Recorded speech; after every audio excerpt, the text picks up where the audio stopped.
Welcome to the 2022 Global Women in Technology Summit. Hello and good afternoon for those folks that are joining us in the East, and good morning for those folks that are joining us from the West Coast. Today's 2022 Global Women in Technology Summit, our fourth in a series of digital events focused on authentic female leader, fostering inclusivity and in the hybrid world. Wow, what an amazing time we've all been through over the past 26 months. It feels, and it is, a rolling series of global crises that have impacted business, the economies, as well as supply chains, and a whole series of other knock-on events that have affected you, the business technology executive, the business technology leader, leading passionately, leading authentically, leading boldly and courageously into the C-suite, the line of business, and into the boardroom. We have a world-class agenda today lined up, folks. Delighted and thrilled to be here. I'm Hunter Muller, the founder and CEO of HMG Strategy. My team and I have been working tirelessly over the last 26 months, keeping you connected to our global network, our global community, over 200 digital summits. And I'm proud to say we're back live in person, most recently in New York, Dallas, and Silicon Valley, next week in Phoenix, and then the following week in Florida. Hey, for today, we have you'll see on the screen, please consider taking our partner Zscaler. Take 3 to 5 minutes out of your summit here today to go through this really cool Secure the Hybrid Enterprise survey, potentially win a watch, an iPhone watch, and get a copy of the results from the survey when they're posted. Throughout the summit, you'll notice the Engages platform. Hopefully, most of you folks are familiar with our Engages platform. We're proud and very proud and excited that it's a very interactive platform. But think about going to our partners in the sponsor partner pavilion and visit our partners NextThink, Globa, and Sprinkler. Visit the partners, and there will be a raffle prize drawing at the end. Sprinkler is giving away a $200 gift card, and NextThink a very cool wine gift bag from Sonoma Valley. So, hey, we're going to roll right into our first session. The first session is Women in Tech, Sparking Change in the Organization. Lori Lagares, Vice President of Customer Success at NextThink, and Kelly Watson, Director of Workplace Solutions of the Southern Company. Ladies, over to you. Take it away. Thank you, Hunter. My name is Lori Lagares, and I've been in the technology space for 31 years now in several different roles, from sales to pre-sales, professional services, and client services, each providing great victories and crushing defeats. They've all played a key role to the journey of where I am today, which is here with all of you. As Hunter said, I'm currently the Vice President of Global Customer Success at NextThink. We're a global SaaS provider. We're pioneering and leading the space in digital employee experience. And I've worked with all size companies from 4 people to 6,000. I've built and transformed teams through constant change, and I've formed countless bonds of coaching and relationships along the way. I'm a recovering perfectionist, I'm a surviving workaholic, and a proud functioning introvert. And lastly, I am so happy to be here with Kelly Watson, an absolute inspiration when it comes to leadership and driving change in the workplace. Well, thanks, Lori. Hi, everybody. Kelly Watson. I've been in technology about 25 years now, typically focused on infrastructure and the end user spaces. I am currently at Southern Company, which is a utility company in the Southeast. We have about 30,000 employees. I've been at Southern for about 6 years, and I spent 22 years in banking prior to that. Currently, my team runs the architecture, engineering, and third-level support services for our entire end user space. So we've always got a lot going on in the team. Lori, I think I can certainly share the introvert trait and workaholic. So we've got that in common for sure.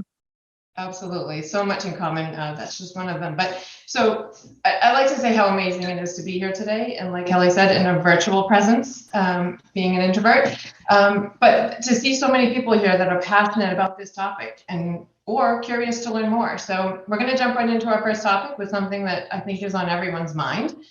So let's face it, women in technology is becoming more common. However, we can still be the only person in a meeting that's a female. We might be the only one at the decision table. But the numbers are growing, albeit slowly. We are growing, and we are there. We're making an impact, and we're driving change, and we're making space for other women. So during our last chat, Kelly, we talked a lot about coaching and mentoring and how it's really key to lifting other women up in this space. How are those two things different? And what are the elements that make the best or most successful coaching and mentee relationship? Yeah, I tend to think of coaching as aimed at more short-term opportunities, where mentoring is, to me, a little bit more about long-term growth. Mm-hmm. So you set those up a little bit differently, but what they both have in common is having a goal that you're trying to achieve, and really driving towards that goal. I'll have a lot of people that will set up what they call, a mentoring meeting, but really what it turns out to be is establishing a relationship. They don't come with a goal. It's just, really wanting to get to know you. Nothing wrong with that. We need those relationships established, and that's a great type of meeting to have. But that's very different to me than a mentoring session. Yeah, and in terms of, what's kind of key to a successful coaching relationship or mentoring relationship, as the mentee, I think you've got to be in a place to share your goals and desires, to be willing to listen to feedback, to be authentic in that interaction, and to be willing to have trust with the person that you're signed up to do that with. Hmm. Do you think the interaction or even finding a mentor is different in the hybrid world that we've been in a remote world, but now we're in this hybrid world. We've started to come back to work. How is it different now? I think it is more challenging. I think you've always had to be intentional about it, but I think you probably have to be a little bit more intentional about it now.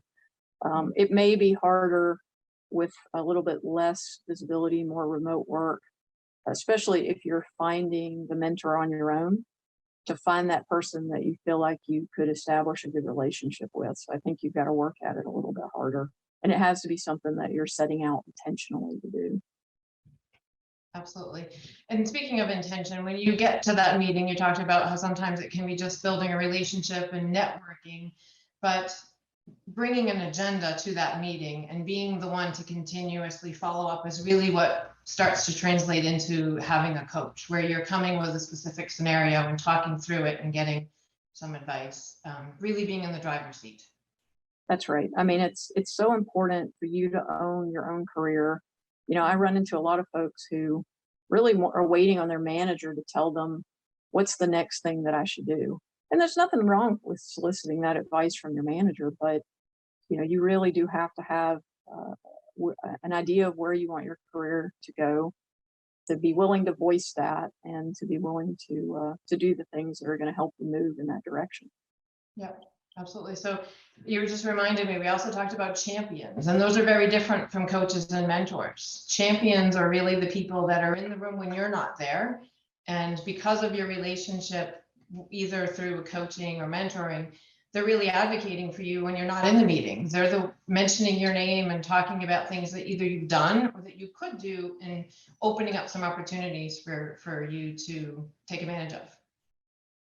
That's right. And, I think every interaction that you have at work, you're probably creating those opportunities for someone to be a champion for you. I mean, your daily work, your reputation, that always, you can have a more formal champion type arrangement, but certainly that happens informally as well.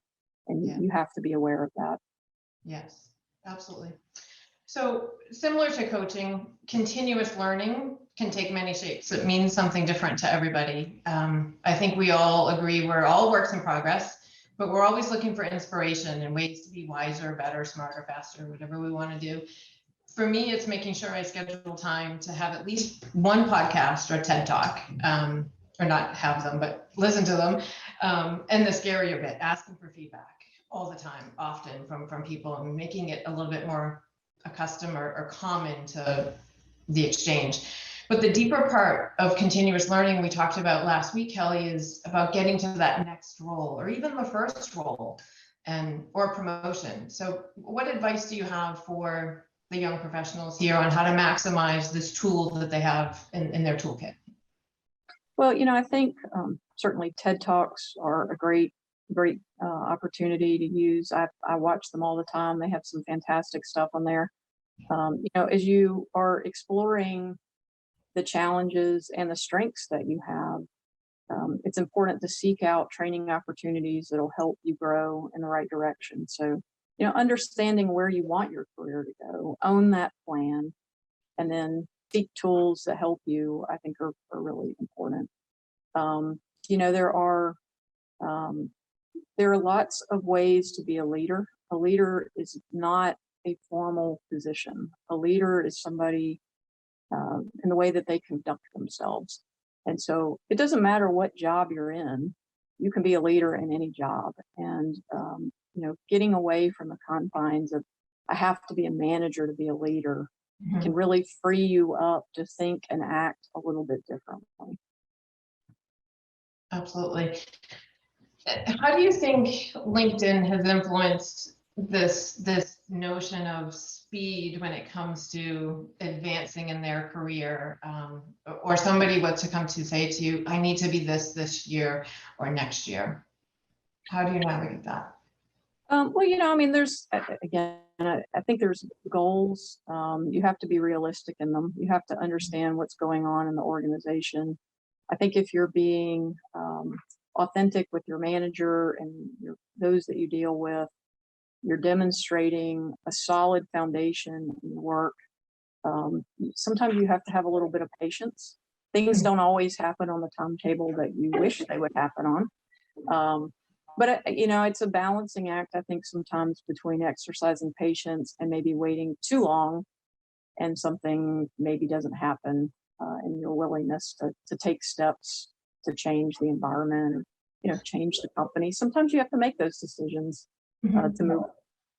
And it's a balancing act. Absolutely.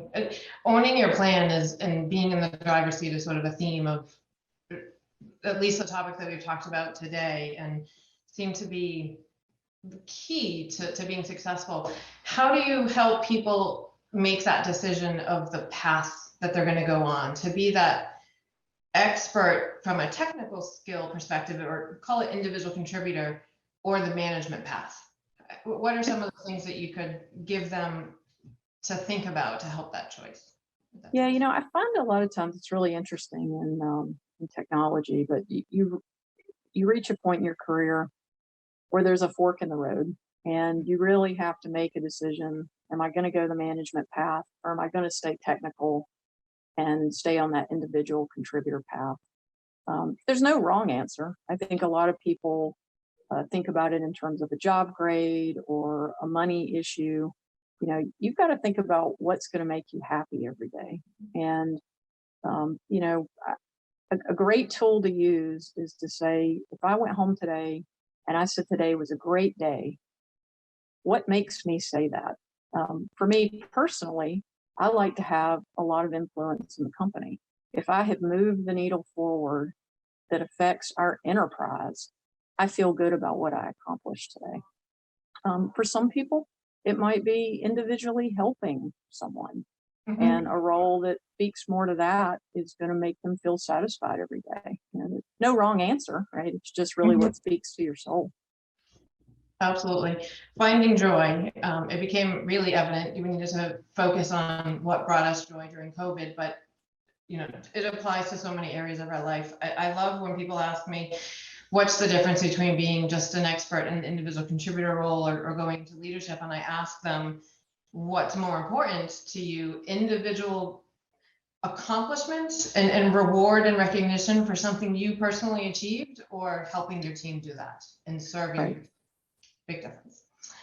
Yeah. And that's critical, right? If you don't have a desire to really mentor others and help folks along in their career, that's a key component to management. It's part of the position that I really, really enjoy. And, but it comes with the territory. That's what you're signing up for when you go the management track. And it can be very rewarding, but it's also not for everybody. Exactly. Yeah. So we have 5 minutes left. I'm going to ask Probably the toughest question. You have 25 years of experience and a lot of things to draw from when you answer this question. Luckily, you've had time to think about it in advance of today. What advice would you give to a group of women that you're coaching today? The most important bit you'd want them to learn? Probably a couple things. Never shy away from tackling something hard. Mm. The hard stuff is usually what gets you noticed. It can differentiate you. So tackle it head on, even knowing that it's going to be hard. It's hard to advance your career if you don't fundamentally deliver on your job responsibilities every day and stretch beyond the boundaries of your role. I've literally never had anyone tell me to get out of their lane and stop doing what I'm doing, as long as my intentions were good and I was trying to push something forward. Yeah. We mentioned introvert at the beginning of the conversation. I'm definitely a strong introvert. A lot of people don't really know what that means. An introvert expels energy and loses energy really when they're around people. An extrovert gains energy from people. And so a lot of times you'll hear people describe themselves as an introvert, and that what that really means to them is, I'm not comfortable speaking in front of a crowd, or it has some kind of limiting connotation to it. As a developmental opportunity, you really have to embrace the fact that you're an introvert and figure out how to make that work for you. That may mean, if I have a hard time speaking up in meetings, maybe I have to prepare more. Maybe I'm a deep thinker and I need to really know the topic before I'm put in a position where I have to kind of speak off the top of my head. That's just one example, but embracing that introvert. Have you found anything, Lori, with you with being an introvert that works particularly well? Yeah, I never really thought about it in the early part of my career, but I did find myself listening more in meetings and taking everything in and processing it, and then coming back with, either in the meeting or afterwards, with a recommendation or my suggestion. I really wasn't the one to be the first in the room to raise my hand and want to spark the conversation, and I was always a listener. And I was once told afterwards that that's a strength and you need to lean into your strengths. Being thoughtful, I guess, is one of my strengths. So. Well, and to me, that's key. If you can minimize weaknesses to the degree that you can, but fully explore and leverage your strengths, that will make you the strongest version of you. And leveraging your strengths fully differentiates you from other people. If you're just working on minimizing your weaknesses, it kind of makes you average, so really exploiting those strengths is key. Absolutely. So, just like all of our conversations, we're always going back and forth of how we're aligning on our thoughts. And I was thinking about advice, and advice I recently gave to somebody was, they brought a challenge to me around, how do I adapt to this situation? I was told that I needed to be a little bit more like this in order to be better received. And my advice was really just to be your authentic self. Just, what your style is, or if you're still forming your style, identify what you want that style to be and lean into it. I always think of Oscar Wilde, be yourself, everyone else is taken. And it's so true.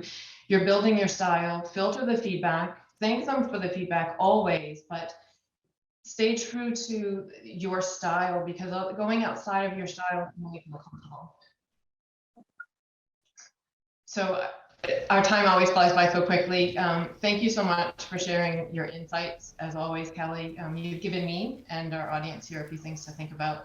And for everybody wondering, Kelly and I are both on LinkedIn. If you'd like to connect or just continue the conversation, you can find us there.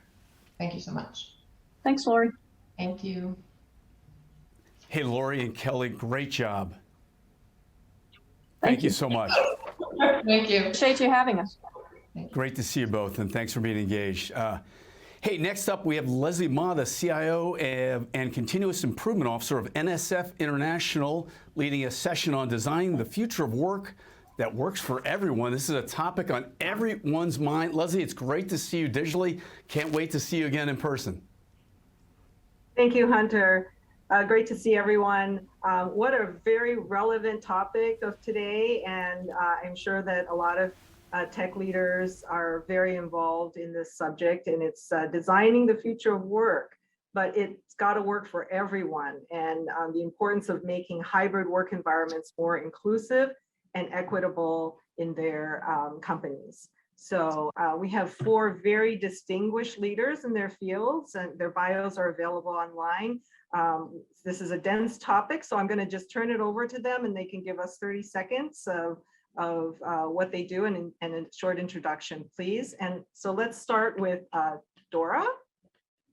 Hi, Leslie. Hello, everyone. Thank you. So happy to be here. So 30 seconds, cognizant of time here.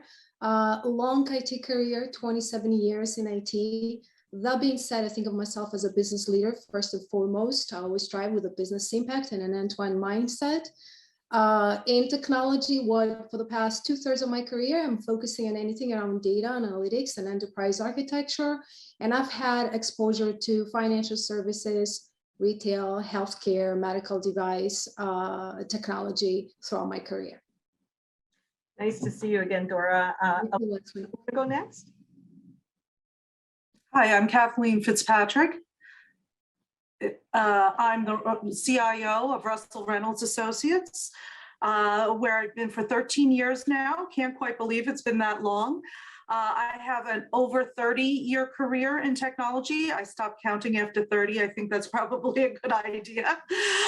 Most of my career was spent in financial services as well, where I came up through the software development arm of the organization. I was the chief architect at some large financial services organizations and ultimately ended up at Russell Reynolds, where I run our digital and our operational transformation most recently. Great. Okay. Thank you, Kathleen. Alexa? Hi, my name is, first of all, very nice to be here. Thank you for having me. My name is Alexa Rod. I am the Chief Policy and Regulatory Officer for Human Security. Human Security is a premier bot detection and mitigation company. So simply said, we verify the humanity of transactions on the internet. I've been here for almost a year now, coming up in May, but I've been in internet and tech industry for over 25 years, the last 15 of which have been in cybersecurity. And the focus of my career, particularly in the last 15 or 25 years, has really been around protecting the internet and leaving it a little bit safer for the next generation. That's terrific. And last but not least, Sabina? Thank you for that, Alexa. Truly, it's something that is very, very in need currently. So my name is Sabine Schneider. I'm Chief Solutions Officer at Globant. Globant is a company of 18 years. I've been enjoying the ride for 17 years. And we dedicate to technology. We provide end-to-end services from the business perspective to technology implementations. I'm an engineer of background, and I'm specialized in AI and data management. So I'm really pleased to be here, and it's amazing the woman that we have in this panel. Thank you. Great. Well, I'm going to kick us off with information from a recent Forbes research study published in February 2022, and it indicated that 78% of respondents said they wanted location flexibility in the new way of work, and 95% said they want schedule flexibility. And as women executives, we know how to relate to the following quote, which was in the article. One of the joys of flexible work is being able to set your own pace and schedule, at least on some projects, fitting other things in. And we know what all those other things are, right? Between household work and other things that we have to do just around, our lives, our busy lives. So, I think that it's very interesting that not only do we have to design work for a typical employee, we really have to think about how to make it work for a broader set of individuals. So I'm going to start with Dora. Is this consistent with the sentiment at your company, Stryker? Yes. Hi, Leslie. Thank you. Yes. And, I just want to say these figures are so telling. I mean, 78% for location and 95% for schedule flexibility, how telling about our time. So yes, the sentiment, it's very much what's happening in my company, although I'm not speaking on behalf of Stryker, but me, as Dora, I would say that I'm actually proud to work for a company that gets it, that listens back, to the employees, and has a focus on, D&I, how we work, especially now in the hybrid world. Obviously, not, some jobs require to be on site. For example, if you work in the plant, a manufacturing job, but what it doesn't, I think it is so important to recognize that it's about how we drive results. It's not about a rigid being in a particular location, 9 to 5, for example, but are we driving results and are we keeping our folks engaged in what we're doing? And then with the schedule flexibility too, I think it's so critical. Our lives, and especially over the last couple of years, working from home, we, I think, collectively have proved that productivity has actually gone up, as there are figures out there. We can make it happen. So again, it doesn't have to be in a specific location, but we've gotten used to all these, probably formed new habits working from home. And I think it's more of an integration of work and life. We used to talk about work-life balance. I think it's more of an integration. Again, how do we make it happen and keeping that engagement with our employees and ourselves, and driving results a lot more effectively that way. That's great. That's great. And Sabina, being of a more international leader in Argentina, have you experienced the same kind of perspective as what Dora's mentioned, and also in this research? Well, of course, each country is a different world, I must say, and culturally there are differences. I think that aside of the country, I think that there are organizations that, as Dora was saying, are less accustomed to, or less comfortable with having this hybrid way of working, although it's not necessary. But I mean with that is, for example, in the financial industry or insurance, in some verticals, we see that there is a here in Argentina less comfortability into getting the people not seen, and that really is detrimental of the productivity and the flexibility for the talent acquisition. So for us in Globant, and here I'm speaking about Globant, is that working on objectives and results. So we use OKR as the main tool, and multidisciplinary teams that have huge autonomy has been really fundamental to not only survive within COVID, but really strive and have some lessons learned to share that this is actually possible, and you can get very important results, good results, without seeing the people every day in the office. So there is a world in between that we can meet those objectives and be providing a flexible workplace for everybody. And I've read in articles and things and heard people say that it's actually a good equalizer too. Exactly. Earlier we heard about being an introvert and being a better listener, and actually being online. I've heard a lot of positives in giving an equal opportunity to more people to be seen, because we all occupy the same real estate on the screen now, right? That's right. That's right. Yeah, that's great. Good. So the other thing is, this hybrid work environment has created disconnectedness, isolation, some people have said, a workday that's blurred from beginning to end, and some video fatigue. We've all heard that, right? So I was wondering, Alexa, in your area, focusing on work that you do in policy and regulatory affairs and even cybersecurity, what do you think tech and non-tech leaders can do to help create more inclusive and environments and avoid some of those downsides? Well, as you know, the tech industry, and particularly the cybersecurity industry, suffers from a talent shortage, meaning that there are far more jobs than there are qualified candidates. On top of that, we can also be a lot more diverse and inclusive. In other words, there's not as, again, much like tech, not many women. So there's a couple of things. Number one, it really is about getting the new generation to come in and encouraging them. So that work starts at the college level, being able to recruit qualified candidates and really develop them through the company and through things like internships,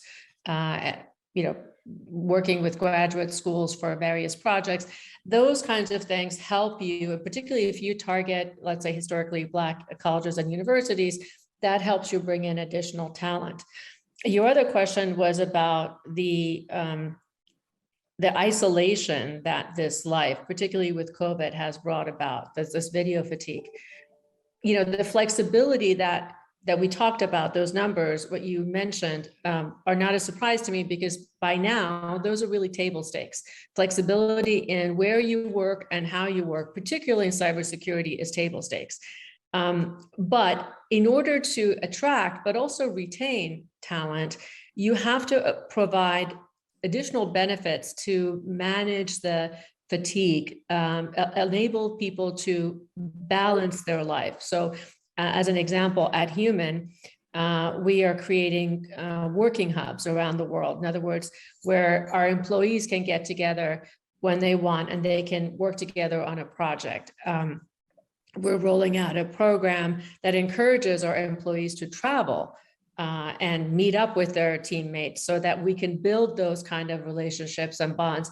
And we also have things like a well-being stipend that people can use for anything from dog walking to, a babysitting service for a date night. So all of those things help to round out an individual. And, a happy employee makes for a productive employee. Well, that's great. I've been busy writing all these suggestions down. I hope it's helped our audience too. Great suggestions. And I think that those are very innovative ways, like the date night thing. I'm sure a lot of people could use that. So Kathleen, as a leader in your industry, dealing with talent and search, and you talk to a lot of companies of various sizes, I'm sure.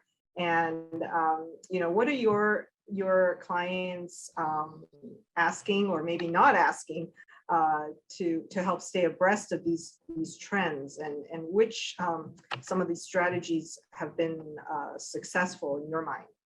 Yeah, well, in addition to what Alexa was mentioning around health and wellness programs, many companies are looking at that and really trying to recognize how they help people in the spirit of isolation and how they feel connected to companies. And also, I think a sense of vulnerability and kind of admitting and saying it's okay to be vulnerable. We're all having a tough time, and that there are resources to help you. I'd say the other thing in our industry that we've seen is the desire for many more candidates to say, I don't want to go and work in the headquarters full time and move my family. And as we were saying earlier, even on a senior executive level that we work on, senior executives looking to stay where they are or live in, maybe they moved to Florida or where their vacation home was and wanting to stay in those kind of locations. I'd say for Russell Reynolds, like Sabina, we are a global firm. We are, pretty much in every continent all over the world except for Antarctica. And so what's acceptable culturally in each of those locations is different and unique. And as part of the leadership team, we've spent a lot of time trying to make sure that all of our employees globally feel like they have the resources they need, they have the flexibility they need, yet still respecting the cultures in their local locations. And then finally, some things that I've done in terms of trying to make my team feel connected and inclusive. I run a global organization. Before COVID, I had a number of people that were working remotely for 5 years or more, but I took on some new techniques with everyone working from home. I started doing some simple things that I realized had a big impact, and I asked why I didn't do these things before. With Zoom, I started having roundtables of small groups. I always did town hall meetings, and I still did them on Zoom, but I started doing small groups of, maybe 12 to 15 people. I mixed it up from people from all over the world. And it turned out it was a much more intimate conversation, and people really enjoyed that. What I didn't realize is I was the only one who knew everybody on the Zooms. Many people had worked with each other for years, somebody from Australia with somebody in New York, but had never seen each other live. In spite of the fact that we run the technology organization for the company. And so people really enjoyed that. And I realized it was a way to kind of build bridges and make people feel more connected. The last thing I'll say about that is it also gave me an opportunity to demonstrate my vulnerability. With my dog coming in here, I'm working in my home office, barking because, the mailman is out there, or, my husband coming in, or even talking about how I'm tired because I'm sitting here 9 hours or 10 hours a day, back to back to back meetings. I think it really gave people permission to raise their hand and say what they needed to help themselves. So there have been a number of good things that I think will continue to last as we try to encourage people to go back into the offices to continue to build our culture and maintain that glue. Yeah, those are all great ideas. One thing that I could share is around the Zoom fatigue, and I got this from one of my former leaders. We would agree that for our one-on-ones, occasionally, every other one-on-one, or when we didn't have to share anything online, that we would do a walk and talk. So even though we weren't in the same city, we would find a place to, even if it's in the neighborhood, put on our headsets, and we would just walk and do the one-on-one verbally and not be in front of the camera. So, those really break up the day and help you get some fresh air, so you're not sitting around for 12 hours back-to-back meetings. So if anyone could use that, please do a walk and talk in place of a one-on-one. Awesome. These are all great strategies, and I'm glad the companies are thinking about that. And we've had some things that were suggested, I guess, from employees, but I want to hear just a little bit more in the time that we have about that. And in designing some of these work strategies, have your employees themselves felt empowered or been empowered to be part of these changes? So we're going to let's see. If Dora, do you want to see if start us off there and let us know what your thoughts are there? Yeah, well, I think that's actually really critical, right? For this to work, people need to feel like they're being heard, that their voices is heard, and they're contributing to it. And I think as leaders, listening to that with empathy and understanding, and not judging anything, and hearing what would work for our teams, our employees, I think it's important. So yeah, some strategies really, it can be anything from informal conversations to, for example, setting out formal surveys to specifically ask, as we're returning back to the office, for example, if as companies are, what is working? What is not working? Are there any themes that are bubbling up, for example, when we're talking to the folks around the organization? What can we do about it? And even in informal ways, I love what Kathleen was saying earlier, something similar, and this is related with the distance that we have in our lives, right? And focusing on D&I, there's a couple of things there. We had scheduled a meeting to get people together. It was not to talk about work, but it was like you were saying, Kathleen, people to get to know each other. And because it's global folks around the globe, different time zones. I actually ended up calling it breakfast, lunch, or happy hour, depending where you are in the world. And that was just to come together. So what we try to talk about there, these topics, even there come. So it's an informal way, not only to just bring some of that connectedness into the organization, but also just really hear and what is in people's minds and what would work. So yes, Leslie, I think it's important. I think those are some of the things that we can do to make sure that we're hitting the target here and we're listening to what folks are saying and keeping them engaged. Like the ladies here are saying, there's so much war on talent, people leaving so much, and just making sure that we're working together here and contributing to the objectives. Yeah, that's great. I heard you say surveying, Dora. Does anyone else on the panel have that experience where we actually went out and surveyed employees? Yes, we've done that several times. We did it maybe 3 months into the pandemic, and that really informed many of the wellness programs that we had or other resources that we put in place. And then we've done that several times since to kind of take a pulse of how people feel about coming back into the office. How are they feeling about their workload? So consistently we've done that. And then the most important thing is when you take action is to tell people what you've done based on what you heard from them, so that they to really kind of punch home the point that we are listening and we take action based on what you say.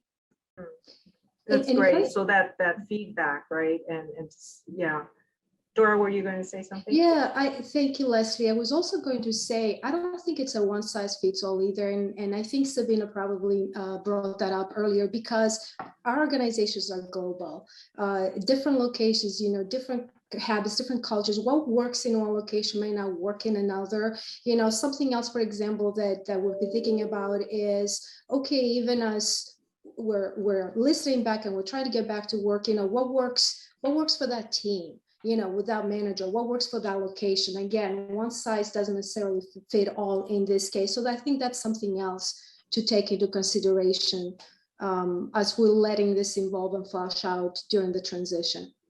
Right, and that's really what this subject is, inclusiveness, right? Don't think it's one size fit all or one size fit all cultures or even different roles, right? Different roles. So Alexa or Sabina, did you find anything in your surveys or interactions that maybe surprised you? Yes. So what we found in Globant actually is that we lean on technology to along the COVID, for example, that period, and now to create a hybrid workplace. It was fundamental for us to get into the technology for collaboration. I'm talking about not only Zoom, but other tools like Mural, for example, or Google Drive that can gather different people from different places, no matter where you are, where are the time zones. Again, that's very important to provide the flexibility and not the need to be online, but really you can work offline. And then we gather together to those creativity sessions. That was for us was really a game changer, and we are working more and more in towards that while we are getting back to the offices. We found that well, especially here in Argentina, it was a full success. We were all really willing to get back, and we have amazing offices, new offices here and in different locations in Latin America, in the US as well. So that really helped us to create some sessions where creativity is much better when you are face to face, but still have the possibility to be on an offline mode with technology, plus using platforms as well to provide constant feedback. That was key and is really key for our culture to scale and to get through all these moments where we live really kind of not in the presential mode. So that was key, constant feedback through different platforms. And what I mean with that is not waiting for the end of the year or the beginning of the year to provide feedback 360, but in every specific moment where you see something that is awesome do the recognition, when there are opportunities to to be better, or where we see that we can learn more, have those sessions in presence, online. For us, we're trying to create a seamless experience for Globers, what we call our employees or collaborators, as much as possible. So technology for us has been key to accomplish that. I will say, I'm not going to repeat a lot of the great things that these ladies have already said. In our company, we do a continuous sort of dialogue with our employees. And early on, with the pandemic, we realized that particularly those who were in major cities like New York and London, for those folks, it was really difficult to set up a home environment. Some of them were living in apartments. It was maybe they had a spouse. So we listened to that, and what the company did was, number one, provided a work from home stipend to allow people to buy furniture, desks, any kind of monitors, things that allow them to create a comfortable work environment. And in another case, we created a really nice office in London. We have a co-working hub where people can just come in. It's a great location, lots of places nearby. And so this allows them the flexibility of not only creating something internally in their home, but also being able to get together with others. One other thing I would mention is that don't underestimate the power of the mission of the company as something that really empowers and creates excitement for the employees. In the line of work that we're in, we're very fortunate in that our work has led in some cases to actually putting some criminals behind bars. So seeing that kind of impact that we have has been, some are benefits and pay and so forth and flexibility, but there's this whole other part, which is knowing that what you're doing is actually making an impact, in something that is very vital and very important. Wow, that's really powerful. And I'll say in my industry, I've noticed that a lot. So NSF has a mission of protecting and improving human health and the environment. And so, that really hits home with a lot of my folks and our folks at NSF. So that sense of purpose, I think, in a lot of people came across in several years that we've been dealing with this. So this is great. One thing that I really want to call out is this, the concept of we're learning, we're surveying, yes, but it's not a point in time anymore. We're really trying to get more real-time feedback and information, and really sensing the sentiment out there and responding really quickly. And that's what savvy technology leaders do, right? And business leaders in general. So that's great. Things are moving very fast in our world. That's great. We have a couple of minutes left, so I want to do a short wrap up. Why don't we go speaker by speaker, and if you could leave us with some of your closing thoughts about this subject of improving equity and inclusion in our future of work. So we'll go reverse order from before, from the introduction. So let's go with Sabina.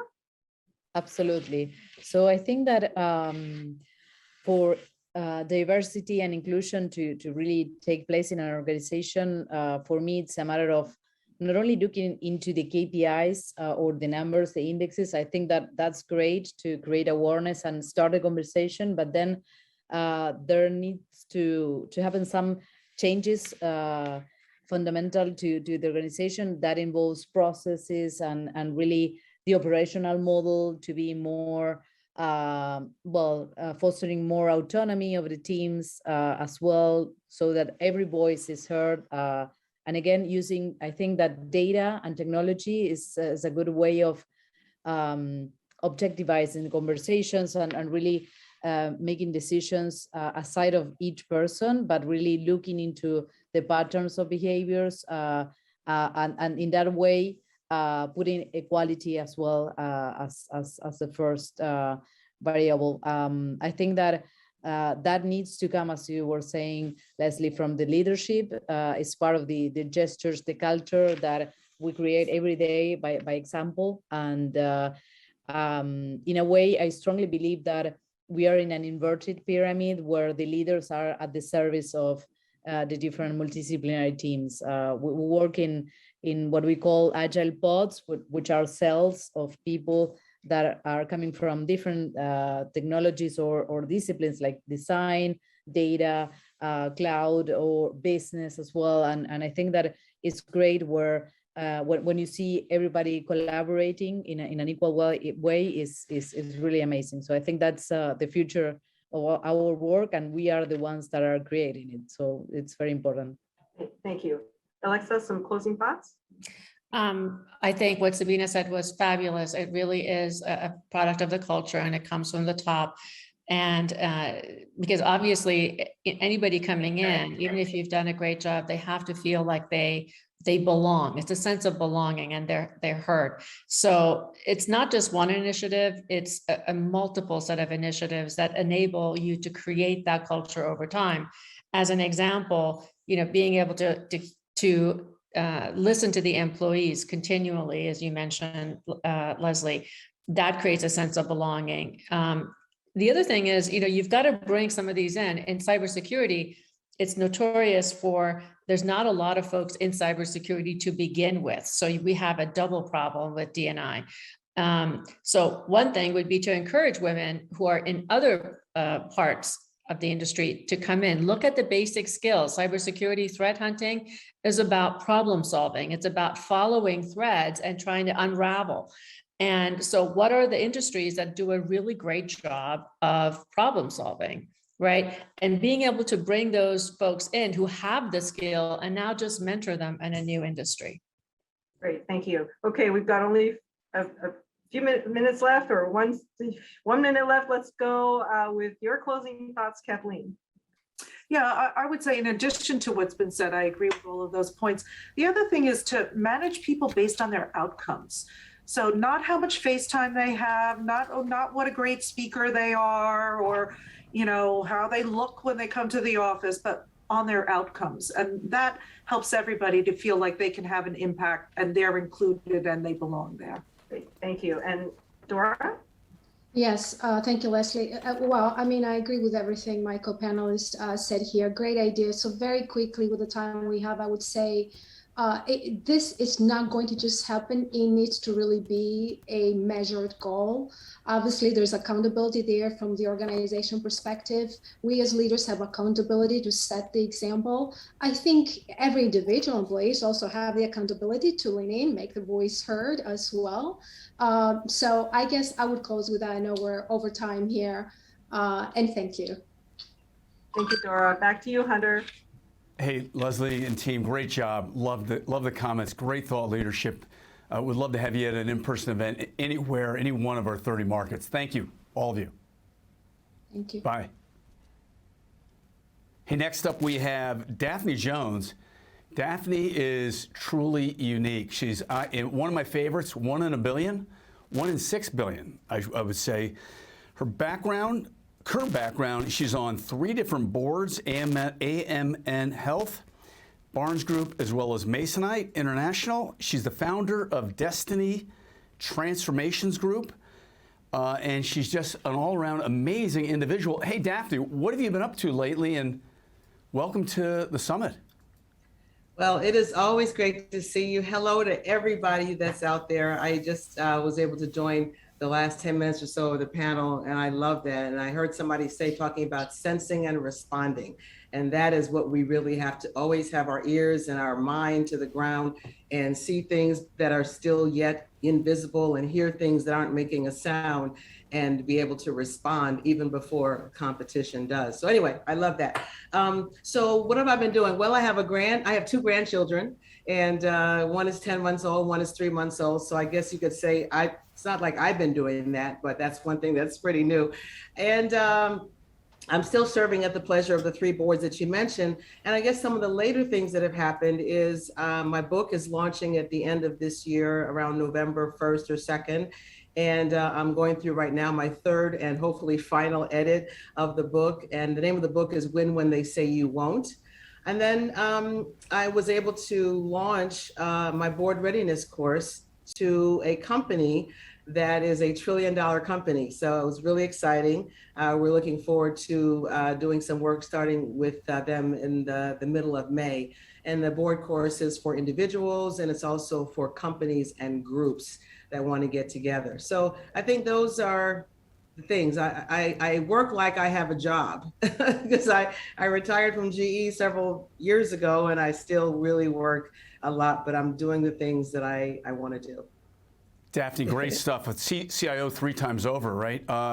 Hey, That's right. When you think of the title of our session, your past is in your head, your future is in your hands, and you think about the new version you, the version 3, what are you thinking about? Well, yeah, the new version of you, and I got that concept from all of my years, as many of the women that are in the audience as well, from being in IT. When you are doing your SDLC, your development lifecycle, you are improving the version of a software or technology or what have you, so that you can drive value for your company. And so my book is really talking about how do you create a new version of you. If you look at the iPhone, we're at iOS 15.3 or 15.4 right now. And the 15th version is nothing like version 1 was, right? So what can we be? What can we turn ourselves into? How can we plan, build, run, and maintain, if you want to use a waterfall technique? And how do we do that for ourselves? We are driving value and improving our company's capabilities. We should be able to do that for ourselves. So I'm right now on version 6.0 of myself in terms of where I am versus my life. When you're an analyst, you go to a senior analyst, to a director, to a vice president, to a senior vice president. Those are all new capabilities that you're getting. And when you were an SVP, it's nothing like you were when you were a senior analyst. But then you don't have to stop there. And so when we talk about the future being in your hands, while your past is in your head, you can learn from the past, but then your future is whatever you want it to be. Our mutual friend, Paul Martin, says that CIOs don't retire, they join boards. And so whether you want to be on a board, whether you want to be a COO, a CEO, an entrepreneur, a philanthropist, the future is in your hands. And you just have to say, I want to be a new version of myself. I am who I am, but I want to take my superpowers and turn those into something that's going to help me to transform myself, my family, and other companies. So that's what I think about when I think about a new version. Hey, Daphne, great stuff. When you think of your new book, what are some of the nuggets in there, some things that you can share with the audience that folks would learn more about by buying the book when it's out and really investing in the strategies of reimagining, reinventing yourself, right? Yeah, sure. Well, the key, my SDLC, it's really a PDLC, a personal development lifecycle. It's edit, and it's, you envision where you want to go, very much like a business does. You say, where do I want to go? And the difference is we suspend disbelief. A lot of us are very logical, and we say, well, we've never done it before. We certainly can't do it now. Well, that's if you are trying to be logical, but you got to suspend disbelief. Well, how do you suspend disbelief and believe that because somebody says something is impossible, it's their opinion? That's not necessarily a fact. And things that are impossible are only possible when somebody gets it done. We talk about how in my first marriage, and the book is part autobiographical, part inspirational, and part instructional.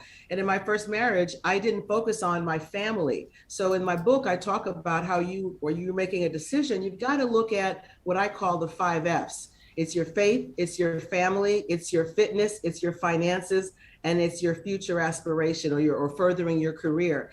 And if you only look at things in the lens of just your furthering your career, you will get out of shape potentially. You will lose your first, marriage, like I did with mine. Your child won't know who you are. Things like that. You have to take into consider the total person that we are in order to really win.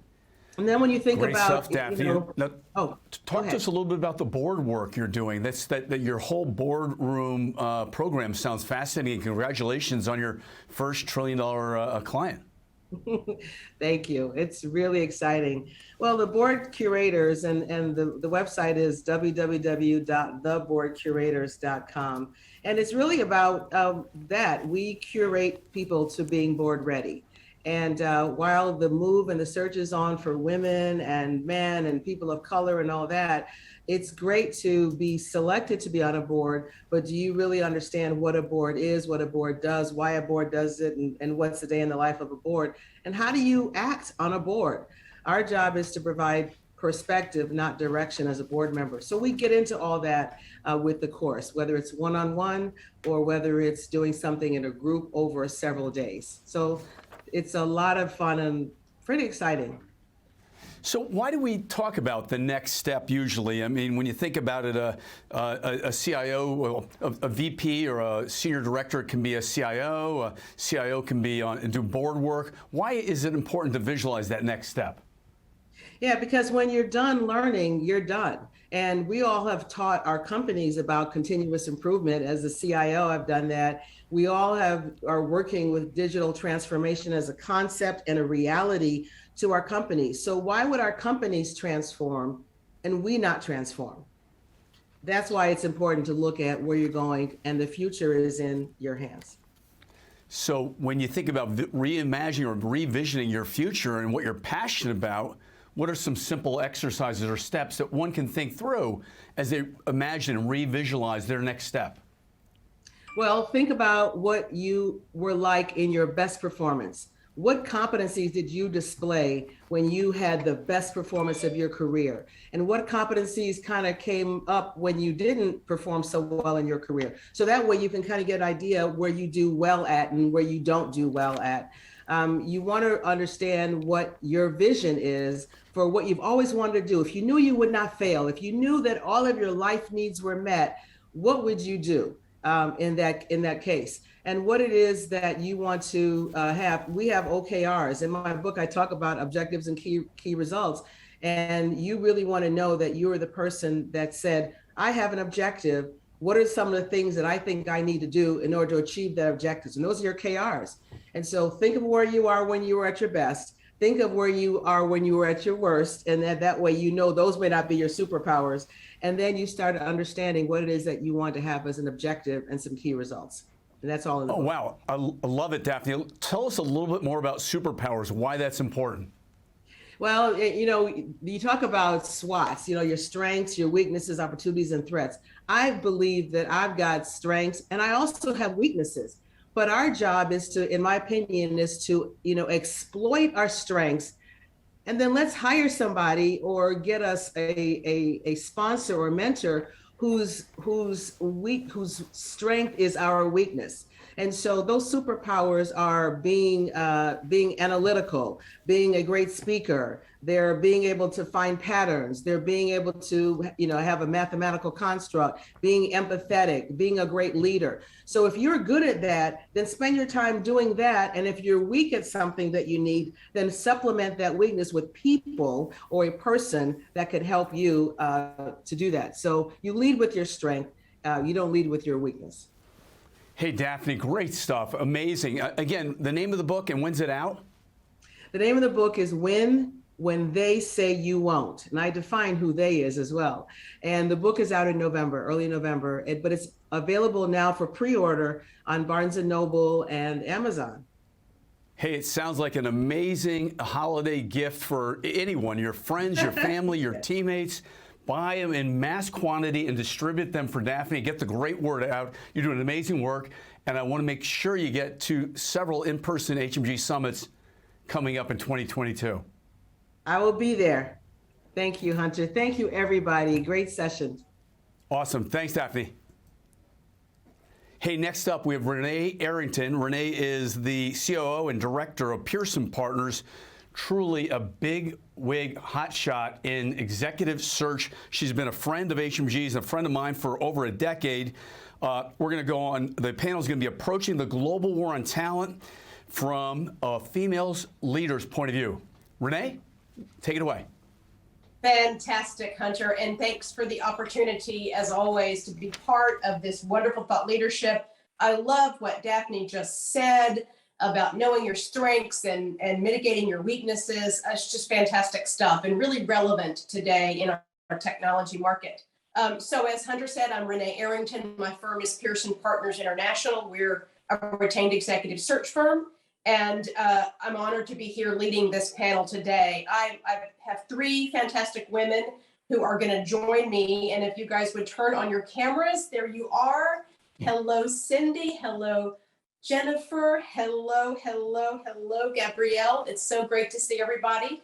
We're going to do super quick introductions because we have so much to cover. I want to get right to the heart of our conversation today. So I am joined by Jennifer Weston Greenman, who is CIO of a fantastic organization, Cancer Centers of America. Thank you for the great work, Cancer Treatment Centers of America, for the great work that you guys do.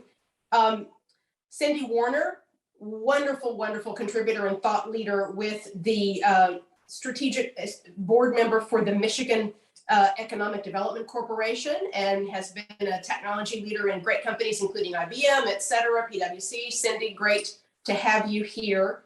And last but by no means, Gabrielle Wolfson, who is with Quest Diagnostics as both CIO and CDO.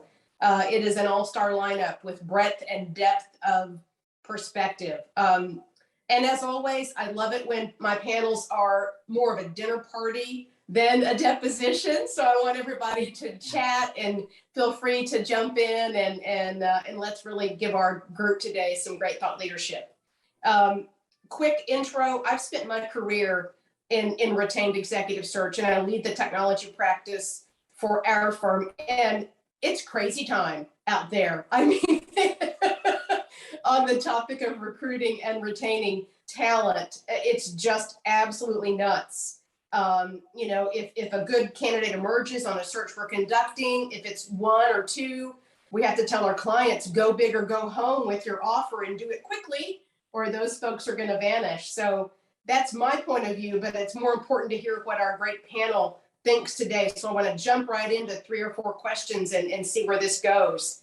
And Cindy, I'll start with you. You're just first up in my Brady Bunch of squares here on the Zoom. So how are each of you, and Cindy, I'll start with you, approaching the market, right, to retain talent? What might you be doing differently today than you were, you know, in the before times 24 months ago? Yeah, sure. Thank you. And really humbled and honored to be able to be on this panel for sure. But there's really probably 3 things I would say. One, we're looking at hiring for will, not necessarily skill today, which is can we train people? Can we parse up their job? What is an absolute necessity that they have as a skill versus something we could train them on? And do they have the will to be successful? Do they have the interpersonal will to be successful? And would that outshine any deficit that they may have in skill? Second, I would say we're training leaders on emotional intelligence. It's funny how some people say you can't train them, that they have to have an innate ability in that area. I would say that would be a good topic for discussion, but really to understand what emotional intelligence is in this workforce and how to exhibit that and adopt that in the workplace so that we have higher retention. And third would be really enforcing mobility as an expectation. Somebody said earlier that it was table stakes, and I think that's right. I think people expect that no matter what, they're going to be able to, at a minimum, have a hybrid job, but at a maximum, kind of work from anywhere. And we really have to bring that to life, both in the technology we deploy for them and how we interact and how we make sure they stay part of the organization and stay attached. So those are kind of 3 areas that I would say we're really fixated on versus maybe 24 months ago. I think that's great, Cindy. And Jennifer, I'd love to hear you build on that. What are you doing differently today than you might have been, 24 months ago? Well, first of all, I love everything Cindy said. I would wholeheartedly agree with that philosophy. I would also say that, for recruiting and for retention, definitely approaching things with a much more open mind than I would have in the past. I think the traditional levers such as compensation and benefits, always continue to be important. And that certainly hasn't eased up in this hot labor market we're in. I think though, and this really does build upon Cindy's point and the point made across the board here, flexibility and growth opportunity are, I think, a higher priority now than ever for many strong candidates. And this is especially true when you think about female talent. Because the reality is females do disproportionately take on the burden of childcare, and that takes a tremendous mental and physical toll on many female professionals. So benefits such as flexible work or hybrid work is noted. I would also say things like on-site well care for on-site well childcare and sick childcare. Those are actually benefits that can be really important for working moms. And I can speak and attest to that personally from my own experience. Those things are really appealing, and in some cases are going to be required to recruit and retain a skilled professional workforce. So we as leaders have to continue to advocate for those types of models within our organization to ensure that we have a diverse workforce into the future. Yeah, so what might have been, just a nice to have in the past is really going to be potentially table stakes in this labor market and probably going forward. Good thoughts, Jennifer. Gabrielle, I'd love to hear your comments on this. Yeah, and it's from my perspective, also just focusing on individual growth. I'm sorry, I'm losing my voice today, but focusing on individual growth, the way we manage talent and we match talent with the structure of the organization is changing today. So a departure from seeing people fit in boxes and just really understanding strengths and weaknesses, to the points made before, is just really important. And, in addition to looking outside and understanding the talent available, hiring on will as well as on skill, just also understanding and valuing the organization that we already have. And when it comes to new skills and new opportunities, take maybe a different approach to individual development and just focus on training.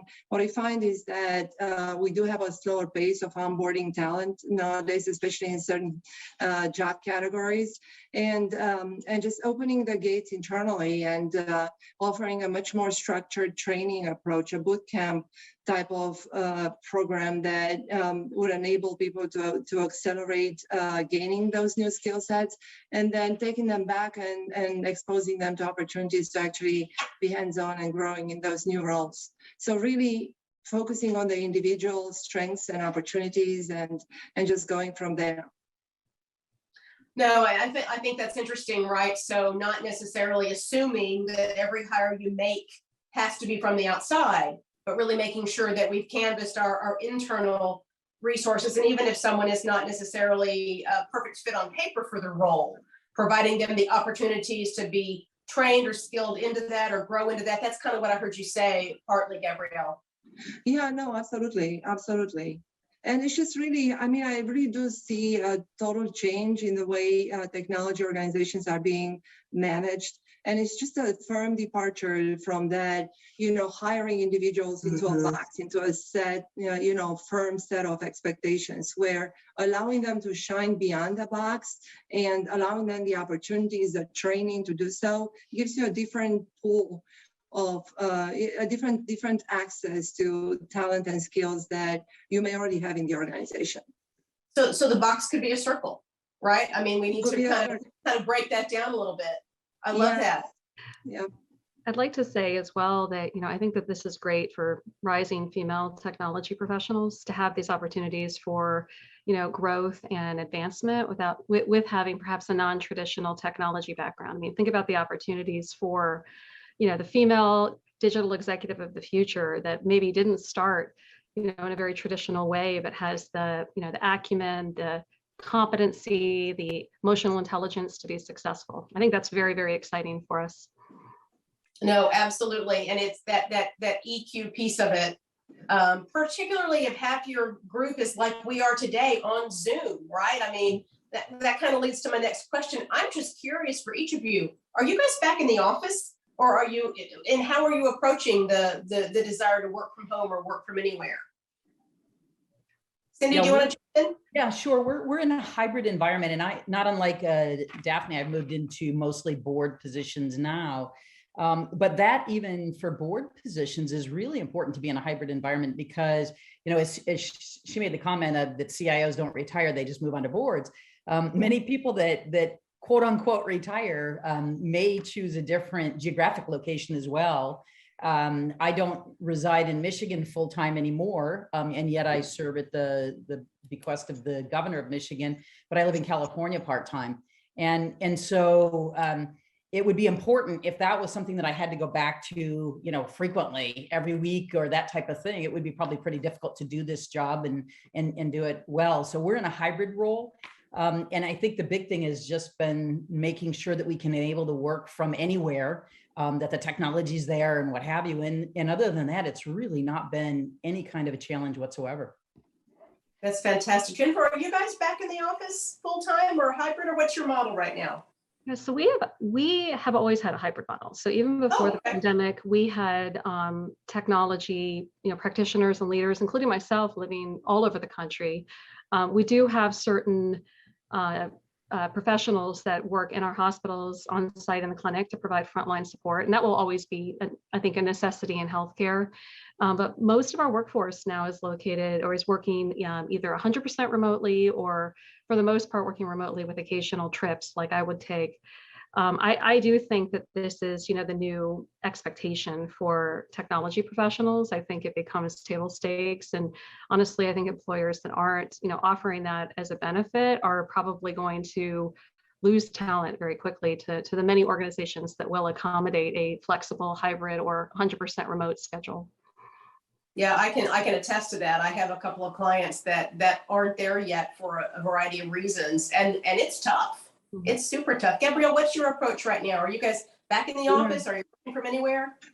Well, I'm in the office today, but it's just very similar to Jennifer's model, where at Quest we've always been hybrid. Of course, we have our laboratory workers and certain parts of our workforce that needs to go on site on a daily basis. But in technology, we've always been hybrid. We do have a large, significant part of our teams spread geographically, globally, in a sense. So, but you know what, I find that through COVID and after COVID, we find ourselves at a point where we have perfected the virtual workspace. There's just no comparison. If we look back at 2019 or 2018 and where we are today, being on video, Zoom, Teams, interacting in a totally different way, being able to have agile teams connecting and developing results, is just as effectively as ever.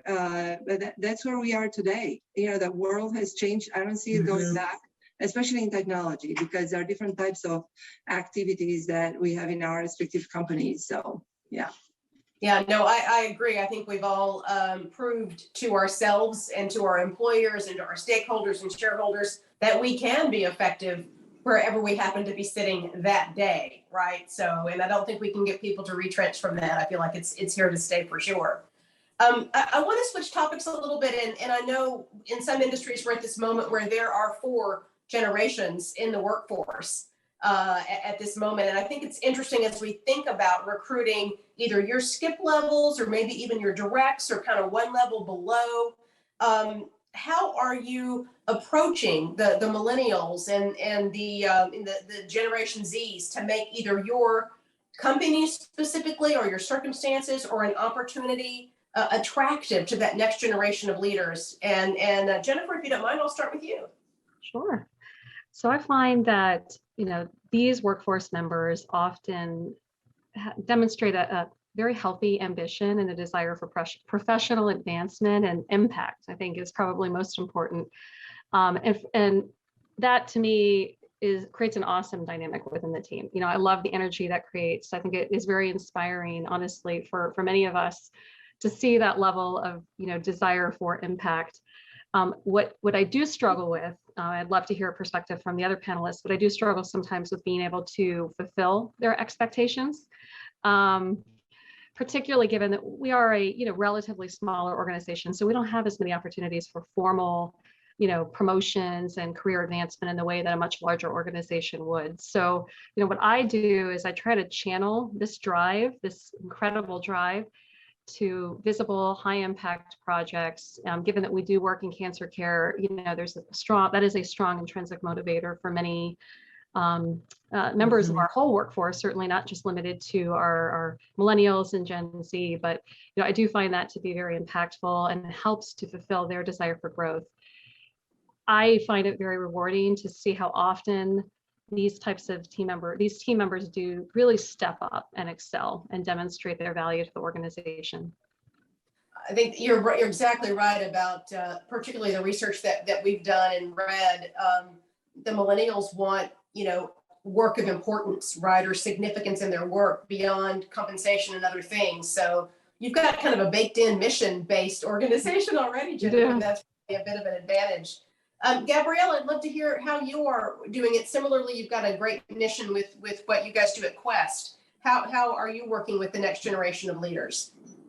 I actually find the Gen Zs to be a lot more disruptive than millennials. As the time has passed by, millennials have become more assimilated into the different practices, but Gen Zs bring a different type of energy, different set of points of view. They're just refreshing and they are connected to the future. So they put pressure on organizations, especially on large organizations like ours, to change and adapt and kind of go with the new, right? So there are those healthy dynamics that I see happening, a lot of changes, a lot of redefinition of the career paths and ways of managing structures. As I mentioned before, gone are the days where we stick to the traditional, the known and understood. We are all being pressured into areas that may make us uncomfortable with the Gen Zs entering the workspace. So when we're talking about focusing on individuals, they bring energy, they bring a fresh point of view, different capabilities, and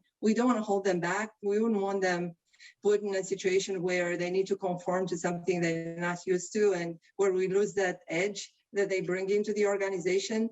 And so that, it's just, I see a very positive impact on the way the organizational design is evolving with an eye towards the future.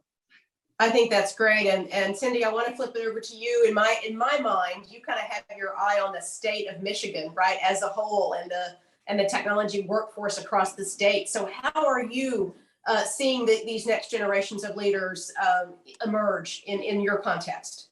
Yeah, sure. And even, being on boards, where we're talking about retention as part of the strategy for growth, right? Or as the impediment, if you may say, to growth. Probably three things. One is on the cultural side, removing toxicity and kind of political undercurrent. We don't see that these folks have a lot of patience for having that in the workplace and having to deal with it and having that take up their precious time, because they are very good arbiters of their time. Obviously, they want to be using their time productively. So that's kind of one area that they're challenging us, I think, and that we're having to assess a little bit more carefully. Time to think, not just do. That's an area that we see that folks want really to set aside time to be mindful, be introspective, and be able to decide what the next impactful thing is that they could be working on and that they could collectively design. And then last but not least is the time to detach. We always say it's time off or, paid time off, PTO or whatever. They don't want to just have time off. They want to detach. And so having to rewrite the rules of engagement of, is it okay to contact them? Is it okay to have an expectation that they would be on just that one conference call on Wednesday when it's the middle of their week off type of thing? So those are kind of three areas that we're really assessing and looking at as important to these next gens. No, I think those are spot on as well. And thank you for that perspective. Last topic to cover, and then I'd be delighted to just have us continue our discussion. DE&I. I mean, it is huge, right? Every technology search I conduct for any client, we have a diverse slate that we present. Sometimes that's easier, sometimes that's really, really hard, right? Depending on the area that we're looking in. I'd love to hear each of your thoughts on DE&I right now. And Gabrielle, I'll start with you. Well, it starts with a true understanding of the positive impact diversity has on organizations and the tangible value that we get out of having that diverse team at work, the interactions, the dynamics, the points of view. It's just, is just very, very valuable. So starting with that and understanding the challenges that we have today of building that diversity, especially at particular executive levels. That's what we've been going through, where recruiting for certain positions to build into that diversity could be difficult. And so understanding the value of it versus and the implications on potentially waiting for longer timelines for onboarding new talent. At the same time, also in the spirit of valuing diversity, looking internally in the organization and understanding progression paths and succession planning and the efforts that could be put into developing internally. So I think it's a multi-dimensional type of answer. There are many strategies that we can take to build into it, but it all starts with valuing and understanding the opportunity behind diversity.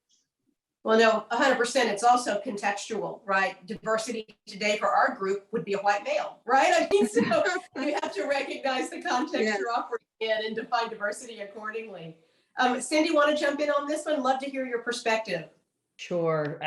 So I would say we talk a lot about theater in DEI versus intentional actions.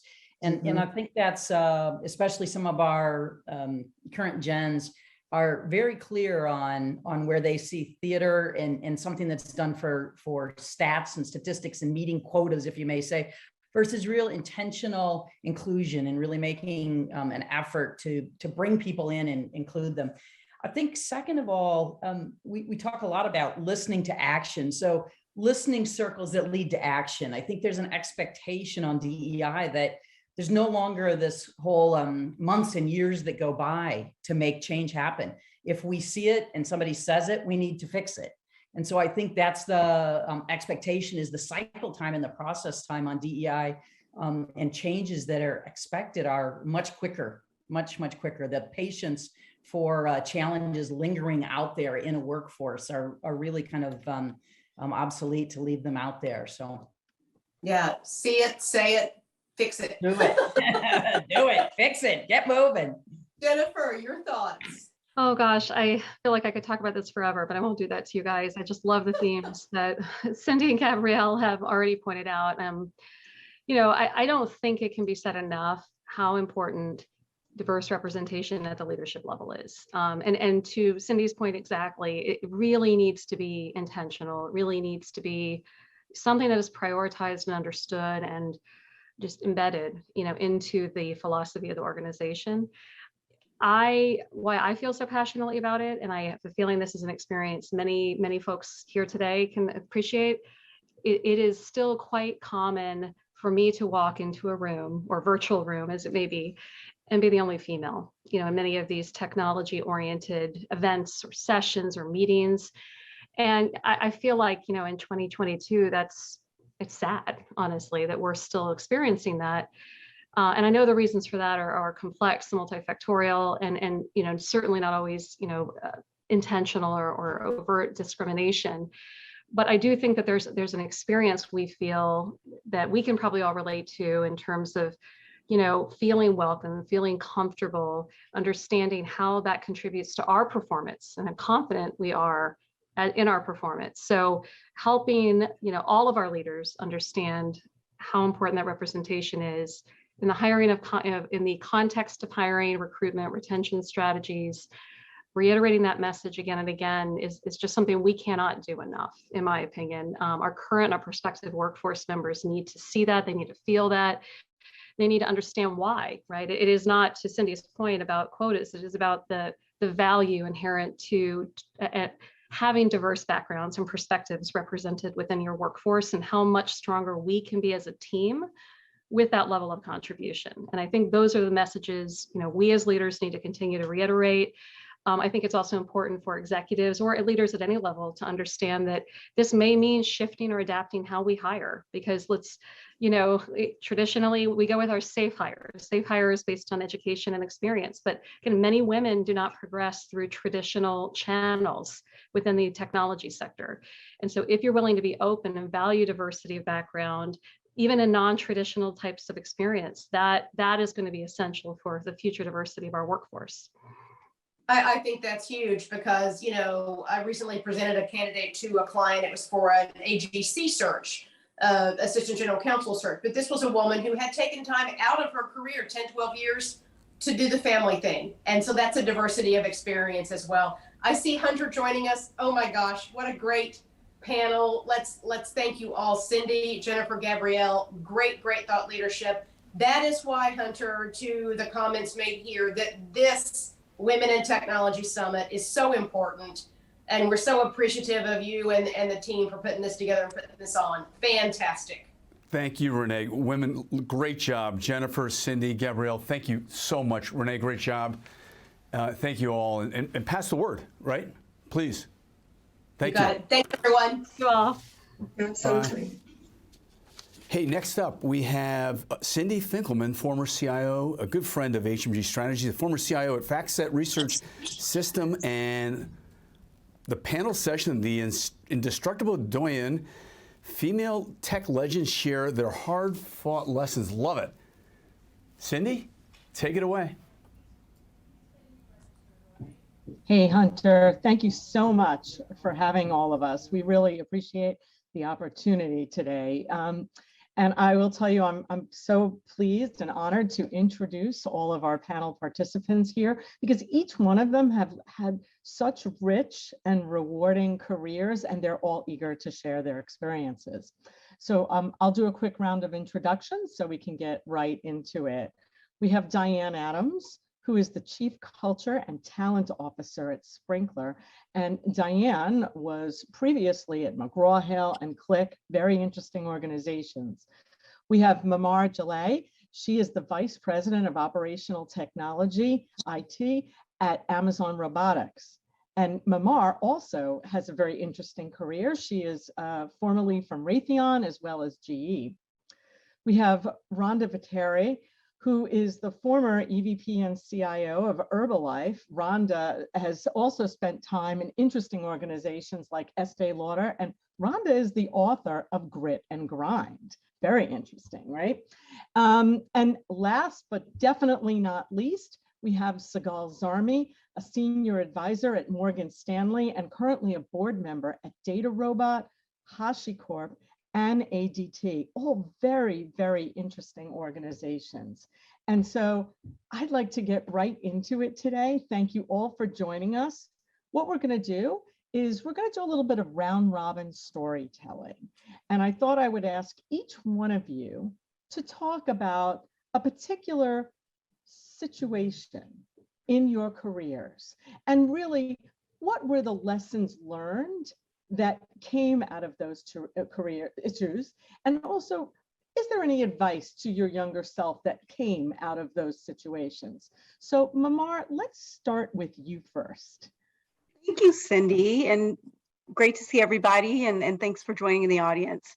So I guess, there's a number of stories I could tell. So I'm going to choose one that's fairly representative of, I think, just a lot of great learnings. So when I was pregnant with my second child, about 6 months pregnant, I got a phone call saying, hey, would you consider being a general manager to help build our software business in the Middle East, Africa, Central Asia, Russia, and Turkey?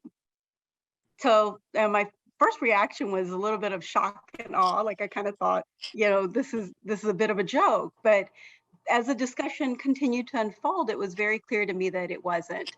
And so I took this role because of kind of the grit and the challenge of going into some very different marketplaces that all had technology needs in healthcare. And when I arrived, my first experience, I walked into a room of all men, many of whom had never worked with a woman, let alone for a woman. And, had lots of nuances in terms of cultural, kind of tenets that were very different from my Western kind of values. And so, I learned three things from that role. And I think that these are things that kind of transcend that moment. So I want to share them with all of you. One is that learn and be curious. And that is a reciprocal value. So, I thought I knew, some of those cultures. I'm actually from East Africa, but the nuances and the richness of actually living and working in that region and really starting to understand, 5 whys of why things happened in the way that they did really opened me up. So I think learn and be curious, but also let people learn and let them experience you. So open yourself up to the questions, even if they're new and they come from, in your mind, left field, like engage in those conversations. The second thing is, there are some transcendental values that we all care about as humans. And I think Daphne in an earlier session talked about winning. I think people want to create, people want to leave positive things behind. They want to create outcomes. And so connect with these higher values and, really bring people along on the journey with you. And the last thing is, it really needs to be an environment where you value everyone. And so if you want to be valued, you need to value others. And so one of my big moments where I was like, this is actually working was, we were starting to win, we were having great successes in technology. And one of my employees invited me to his iftar, which is a Ramadan celebration where they break fast. And I felt like that was such an honor. So to this day, years later, I'm very good friends with many of the men that I experienced, but I think it was an experience that changed me profoundly. And I think it was an experience that changed them. So sometimes those experiences that look like they're the most daunting and the most difficult, if you present yourself as yourself and you represent yourself in that way and you hold space in that way, then you leave more of who you are. And I think people get to be more of who they are and to grow. And so that was, Cindy, the story I was going to share. Thank you, Mamar. I think it's really interesting. There's a common theme here around some of the discussion around challenge yourself, stretch yourself, put yourself in those roles, and the value that you get from that pays off in spades, right? And I think kudos to you for doing that in such a different environment, right? You got so much out of that very different experience at a pivotal time in your life. So you just never know what you're going to get out. So be courageous, take those challenges head on. That's great perspective. Sigal, let's go to you. Hi, everyone, and thank you, Sydney, for facilitating today and for everybody on the panel for joining. It's really nice to be in such great company. So thank you so much. I'll give a little bit of a different example. One of my bosses, which I loved working for, and he was a big advocate of diversity, always was pushing for the team to think about diverse talent. In one of my performance evaluations was telling me that I need to smile more. And I was shocked. And I took all, in performance evaluation, you just sit there, you say, yes, yes, good point, good point. I didn't argue. I went away thinking about it. And next one-on-one we had, I mentioned, I said, you know that comment you gave me during performance evaluation? Would you have given the same comment to a man? Would you say to them, you need to smile more? And for a second, he was thinking about it. And I think he never really realized that that comment could be interpreted as not gender neutral, that it really is because of my gender that I got that comment. And he, of course, apologized and took it to heart. But the thing that I've learned from that is that really, for the most part, people want to do the right thing. They are not against women in the workforce, and they're not trying to talk over women in meetings, and they're not trying to not promote them. They're just not aware on some of the comments that they might be making, or how some of those comments that they are making are being interpreted. They're just not aware of that. And I think that it is behoove on us to call those behaviors out. And because I do think men are allies to women, and I know, Cindy, we're going to talk a little bit about allies later on, but I do think they are allies to women. And sometimes they just don't realize that the comments they made are not appropriate, and or the decisions they made are not appropriate. And it really calls on people that see that, and men and women, if you see the wrong behavior, call it out, probably not in front of a crowd, probably in one-on-one, but call it out and make sure that they realize, look, some of your comments can be interpreted as such and such. So that's my biggest lesson. And since then, I've been very conscious of doing that, calling out what I thought might not be the right behavior. Do you think that person in particular gained a bit of respect for you because you did, in a respectful way, push back and really, educate him on what the dynamic was? I think he appreciated the education more than anything else. I don't know that he gained more respect, because I respected him and he respected my job to begin with. And again, that boss was really a big proponent of diversity. So it was not like, he was somebody who didn't really push diversity in the organization, and all of a sudden it was like an awakening to him. I think he was surprised that his comments was interpreted that way. But I know that next time he's going to be careful what he says, right? Kudos for you for having the courage, again, this theme of courage, to really do that and engage that way with him. It does take courage.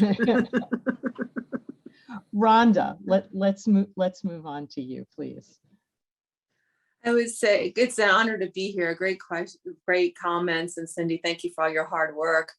Lessons learned. I want to balance it out and talk about working so hard and having this perception, working yourself literally to the bone, and talk about health and wellness. Early on in our career, it wasn't so prevalent about mental health and balancing. I get the question a lot about balancing, Cindy, about lessons learned, balancing how we work all around countries, 100+ countries, responding to everything all the time, instant on. Biggest lesson learned is really leading by example and showing folks that you can compete in corporate and also compete with yourself. I am a strong believer in balancing. I run Ironmans. Some folks know I compete with the athletes, males and females. I have a lot of allies. First woman to run across the Serengeti, 55 miles for girls empowerment with armed guards. And my lesson learned is to lead, Cindy. Show the world that you can do both in a leader and in and out of the workplace. And you can take time to, I like the earlier panel, disengage, but you can still be on as well as us as technologists. And people respect that, because if you're doing that, it gives others the empowerment that they can take care of themselves. And I think that's very important. You can't lead a team if you're not taking care of yourself. And I've led through very crisis management. So I would say a lot of folks, that's my biggest lesson. I wish I did it earlier in life, Cindy. I wish I did. So I picked this up. I was a competitive swimmer, but I took about a 15 to 20 year break. I don't want to date myself. And then I got back into the pool when I was in India on a long business trip, and I didn't look back. And I got the team and performance plans, 10% of their bonuses, to focus on their mental health. This is way before we talked about mental health and wellness and balance.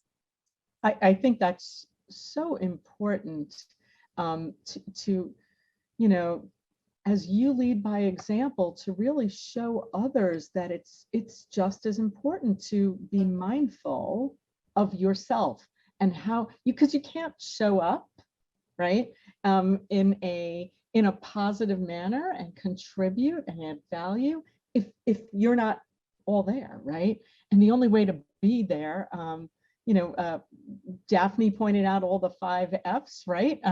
It's so important to consider our physical and mental well-being, the well-being of the people around us, whether that be family, friends, community, whatever. I really appreciate that you're bringing this up, Rhonda, because the badge of honor associated with working yourself to the grind, it's not going to get you a lot, right? Thank you, Rhonda, for mentioning that. All right, Diane. So That is home. Yeah, so good to be here. So this is kind of perfect because I'm going to build off Rhonda's comments. So for me, the many defining moments as we've all had, and one of my defining moments that learning was around, as Rhonda's talking about, as you're talking about, making self-care a priority. Now, I was one of the lucky ones. My mother told me growing up, she always said, I was 8 years old, like, make yourself a priority. This is not selfish. This is selfless. So you will show up with the energy for yourself and everyone around you. And I will just share the story for me, that defining moment. I live in North Carolina. I was in California, the executive team meeting, all men, and the session. So I got up at 4 o'clock because I'm on California time. And I thought, wow, I'm going to cover Europe. I'm going to cover the East Coast. And then I'll show up for this meeting at 8 o'clock. I am really proud because I've done 4 hours, and then we're going to be, of course, 8 to nighttime. So I show up, I am like feeling great. Around the table, to every single person, they were comparing notes on how far they had run that morning. I did 5, nobody did 7. I mean, this was the conversation. My proud moment quickly went to foolishness. And then just, inspiration is, as much as I try to make self-care a priority, I still wasn't consistent enough. And that piece, as Rhonda was saying, working hard. I was clearly working hard from 4 a.m. to 8 a.m. I wasn't prioritizing myself. I'm going to be, at 3 o'clock, I'm not going to be nearly as sharp as the rest of them are. So that was one of the many defining moments in my career. And I do think as women, we do often put everybody else first, as we know, and we work really, really hard. So major lessons, I think, for us as women. So Diane, are you changing that now? Are you not waking up that early, or are you using the time for exercise? Because I had so many times that I said, okay, I'm going to do that. And then, the emails and the work and all of the to-dos are getting in the way. So the answer right now is yes. And I've usually been good at my whole career, but you know what?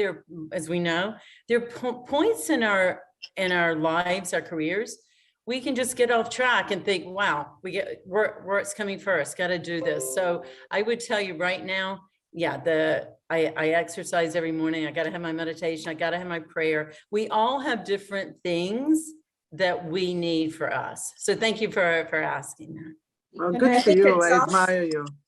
I think it's important too that as leaders, what I've done is actually send an invite to thousands of people and said wellness break for 3 hours on a Friday and encourage them to exercise it. It comes from your calendar throughout 100 different countries. It gives them, they feel like they have permission. We shouldn't have to do that, but by leading by example, but meetings, put it as a meeting, and it empowers everyone that it's okay. It's okay. But follow the rules too. Don't start calling people unless it's an emergency and operations are on fire. Yeah, I love that, Rhonda. At Sprinkler, we offer meditation like 9 times a week. So around the world, it's on the calendar 9 times a week. Now, but to your point, it's just a reminder we care about this for you. When I was at Raytheon, I used to start my leadership meetings with a short meditation, just a couple of minutes. And it wasn't intended to change the world, but it was intended to remind people to center themselves. However that looks, it could be a run for you. I mean, Rhonda, you could swim like 50 miles. Like, I don't know what it is, but just that mental reminder. I think those are so important. This is really important stuff, guys. Yeah, the self-care is really important. Diane, I want to come back to something you said. You mentioned about getting off track. And, you know, if you get off track, that's okay. Don't kill yourself over it. Just put yourself back on whatever track you think is appropriate going forward. The track might look different. You might be coming off of an injury and doing something different, right? Just put yourself on the track. And I think, you know, if you're continuously asking yourself, how are we doing? How am I doing?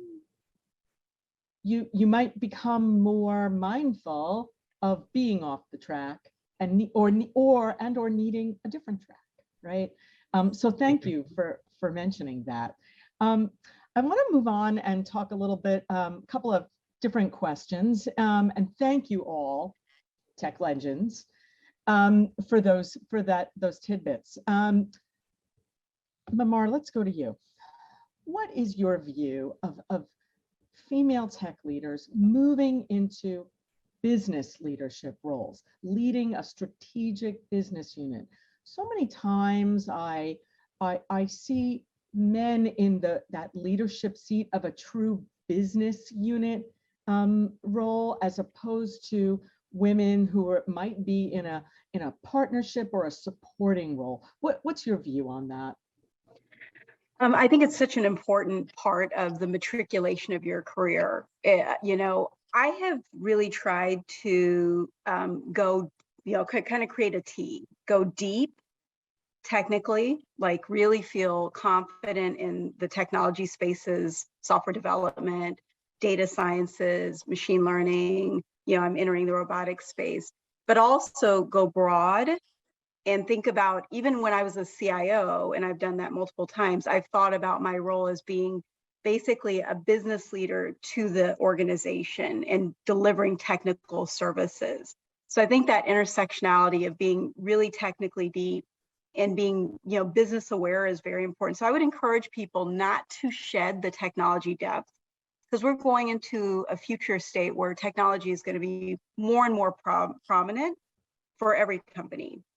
So, you know, the fact that you're a technologist, and if you're a woman in technology, I'm just so excited for you about the future.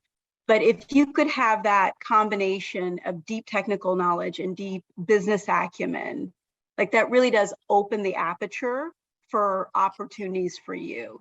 And I'd continue to learn and develop in both of those spaces. And then you choose where your home is, and you can move your home if you need to move your home. So that would be the way I think about it. I just think it's really exciting, Cindy. Thank you, Mamar. I think that business acumen is so important for all of us. And you're right, it does open up, you know, avenues. So thank you for that. Sagal, you used a word before, allies, and men can be allies. How have you been able to really go across the organization and enlist men to becoming more allies in advancing, you know, women as part of the leadership world, or diverse perspectives, right? What's your perspective on how you go about engaging with men and really getting them to be an ally? So at Morgan Stanley, which was my last full-time job, what we have done is inviting men to Women in Technology events. We were actually reaching out and asking men to be on the steering committee of diversity sponsorship events, make sure that they were assigned specific work to do. Because sometimes they come to those events or they want to be allies again, and they just don't know what to do.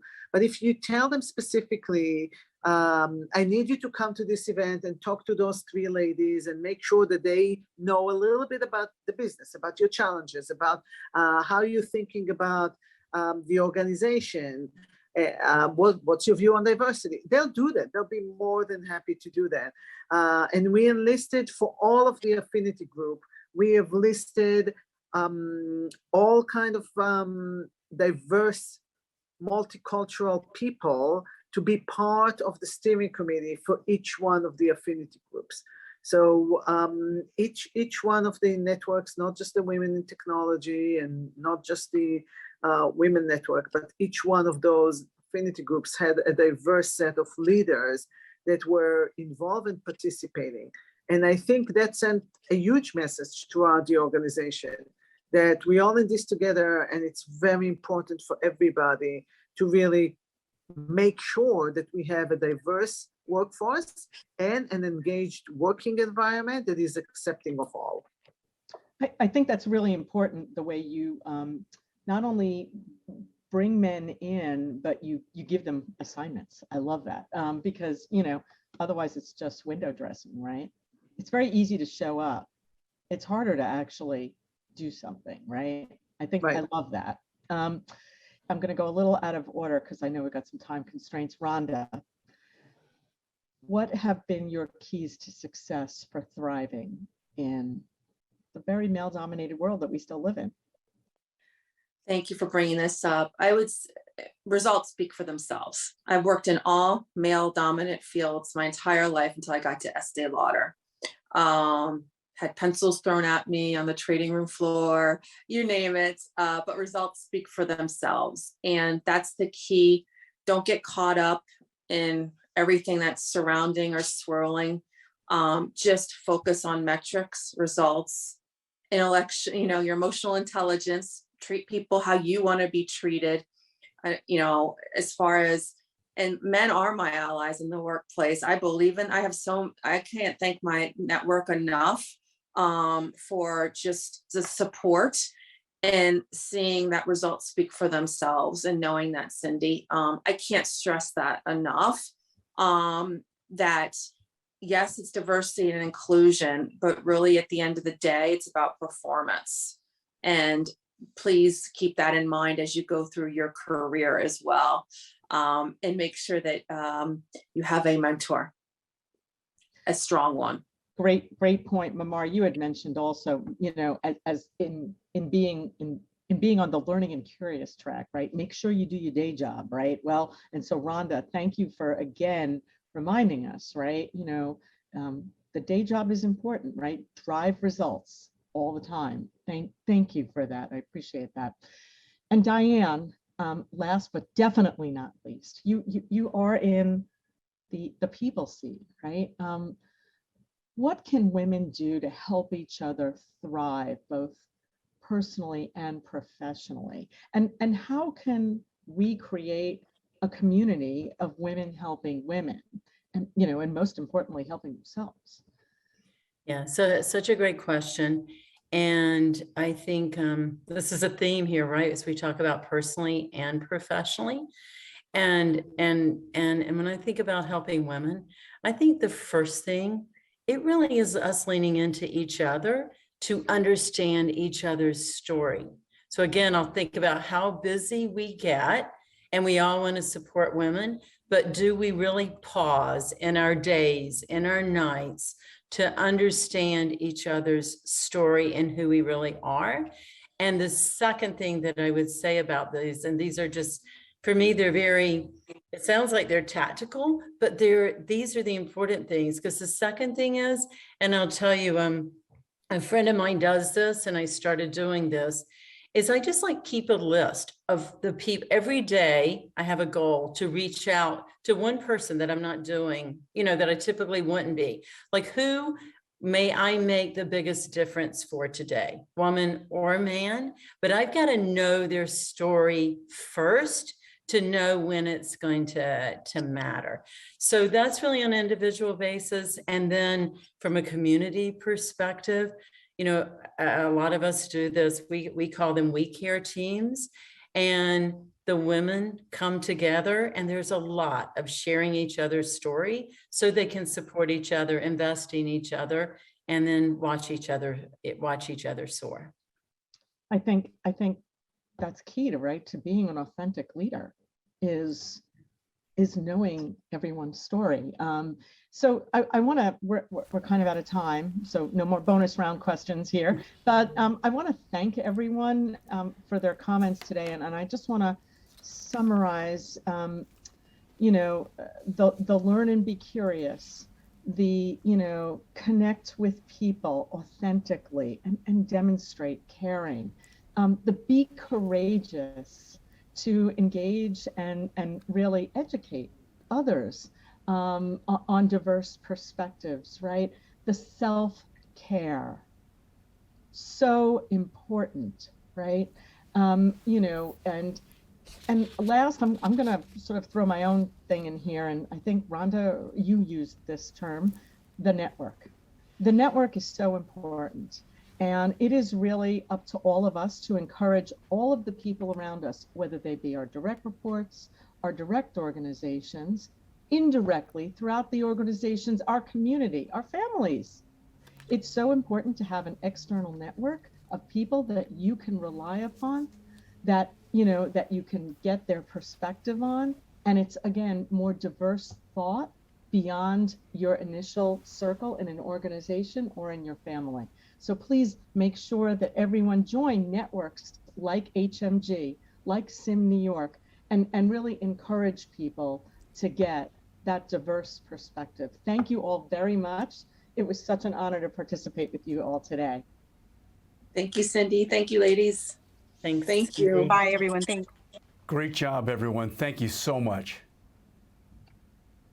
Super. Hey, another great summit, Women in Technology Global Summit, our fourth in a row. Over 400 attendees registered, 100 plus attended. A big shout out to Melissa Marr and the HMG strategy team to have the vision and the execution and the passion to pull today all together. A big shout out to our partners, Next Think, as well as Global and Sprinkler. Thank you very much for your support when they reach out to you. Please support the HMG network model and take a meeting, a 20-minute meeting with their local sales exec. Until next time, be well, be safe, lead courageously, lead boldly, lead authentically, and let's stay connected. We'll be in person in New York June 6th as well as June 16th with the Financial Services Summit and the CISO Summit, respectively. Hey, take care and reach out to me if I can be of any help, hunterm@hmgstrategy.com. Signing off for now. Thank you. For more information, please visit hmgstrategy.com and keep up to date by following us on our social media platforms. Thank you.